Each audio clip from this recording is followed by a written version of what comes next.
Hello, my awesome accounting students. One question that comes up every semester is how do I watch a recorded lecture? If you weren't able to turn into the live Zoom lecture, you can watch the recorded lecture.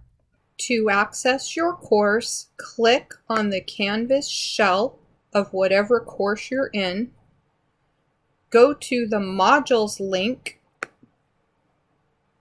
Be patient while the computer loads. Scroll down to the second module that says Recorded Lectures. Click on the link.